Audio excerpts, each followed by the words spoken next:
All right, well, thank you all for coming today. Today we're going to talk about how to prepare an interview, and this is not from a candidate's perspective. This is when you have an open position, you have to conduct interviews to fill that position. So how do you prepare for those interviews to hire the right candidate? The first big question is, what is an interview? Very simply, it is an opportunity to find talent, but more than that, it's the selection process for the company and for the candidate. It's the first impression for both parties, and first impressions are very important, and you want to make yours count. The best way to do that is to prepare for the interview. And how do you do that? You have to know the position, know the candidate, and know the company. So when you created this job description, you listed qualifications that a candidate would need to do successfully in this job. So you're going to take those qualifications and turn them into qualities like leadership, management, or communication skills. You're going to take those qualities and turn them into a list of questions. And there's 3 different types of questions that you can use. The first is closed questions. They limit the range of responses, so you sort of want to be careful when you're using them. Are you a good communicator is a closed question. Are you a good communicator is a great question, but most candidates are probably going to say yes. If it says you need communication skills, they're going to respond, yes, I have them. So to get a more variety of answers, to get a broader perspective of what the candidate actually feels, you can ask open-ended questions, like, what are you looking for in your new role, or why did you apply to this position? It gives the candidate a little bit of direction, but not too much so that it still has the power to take it wherever they want to. The third type of question is a behavioral question. This question comes from 50 behavior-based interview questions. Describe a situation where you persuaded team members to do things your way. What was the effect? This gives deeper insight to the experience and the ability of the candidate. This way, you get to look at their past experiences and how they perceived them, and what their take on it was. And that way you can judge what they might do in the future at your company. When you're developing this list of questions, you need to make sure you keep it legal. CBS lists religion, national origin, height, age, weight, marital status, disability, and gender are all off limits. To be an equal opportunity employer, you cannot discriminate against candidates. You cannot discriminate against candidates unless it specifically applies to the job, unless they specifically need that quality to perform the job correctly. So why is it so important to have this list? First, it creates consistency. Using the same list of questions for all candidates helps create a structure for managing all the information provided in their responses. That's from cbsnews.com. And what that basically means is you have 2 different candidates and you have the same question. So you can compare the qualities of each question and really figure out which of those qualities matters most to your company and which one could benefit you from having that candidate there. The next is company organization. If a candidate comes in and you have this prepared list of questions and you look ready to interview, they're going to perceive that as the company is very organized and it's a place I want to be because they have good qualities like organization. The third is interviewer confidence. If you walk into an interview not knowing what you're going to say, you're not going to have that sense of confidence.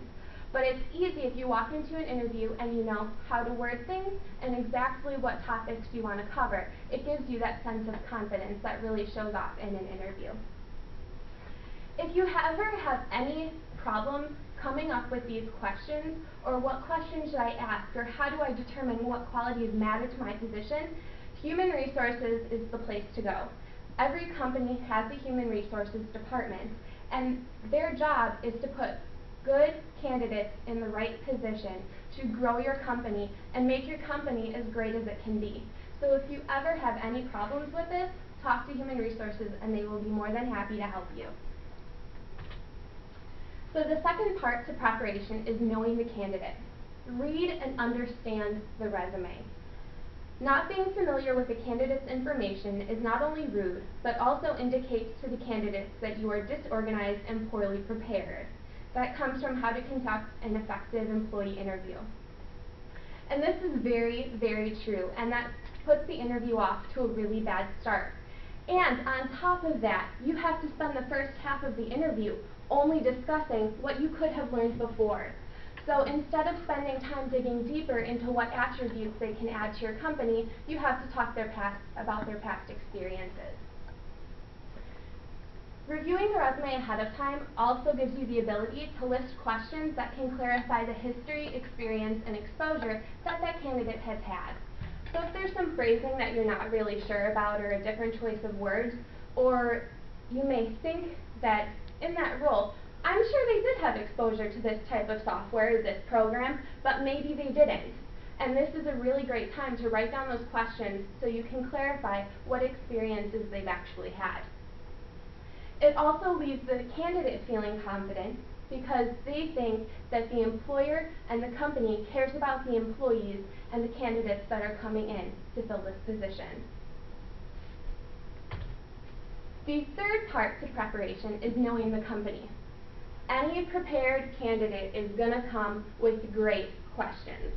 One of the fundamentals of preparing for an interview is research the company and come up with some really quality questions. And those great questions are really a good way to impress the employer. So as an employer, you're hoping to get these really great questions, but you need to know how to answer them. So you need to understand the company, culture, environment, department, and position history. So understand the company, products and services, how many people are there, how long have they been open, basic things like that. Understanding the culture. Am I allowed to come in an hour late and stay an hour late? Can I come in a little early? Am I able to leave for my child's doctor's appointment when I need to? Or do you really need me here 8 to 5 every single day? That's important to a lot of candidates. The environment. Is it a business professional environment? Do I have to address everyone very formally every day? Or is it more laid back and can I be business casual with my dress and my attitude? Department. Know basic things like how many people you have in your department. What does your department do? What are you looking forward to in the future? And how are you going to expand? And know the position history. So how long was the last candidate there? Why did that candidate leave? If the candidate was only there 6 months and a candidate says to you, how long was the last employee in this position? And you say, he was only here 6 months. That candidate is going to wonder why 6 months. Was he promoted? Was he terminated? Was there something else going on? Did he transfer? And so when you do this, you want to make sure that, one, you remain honest through the whole thing and don't give any private information out. But you also want to make sure that you put the company in the best light. So think about how is it positive? How is that employee's time positive? Responses to these questions can make or break continued interest in the company, so you really need to make them count. This is what employees really listen to, and if they're choosing between 2 different companies, the answers to these questions are really going to matter. If a candidate withdraws, it should be because the company wasn't the right fit, not because you didn't answer the questions like the company would have. So you need to make sure you're prepared, and you need to make sure you're on the same page as the company so you can represent the company as best you can. Put the company in the best light while being honest. This is like what I said before. You need to remain true to the company, but you also want to make sure that you put your best foot forward. No one ever forgets a first impression. You never do, neither will a candidate. You need to make sure that your first impression counts. And you can do this by being prepared and following the steps by knowing the position, knowing the company, and knowing the candidate. Thank you all for your time today. I hope you learned something fun and interesting about preparing for an interview.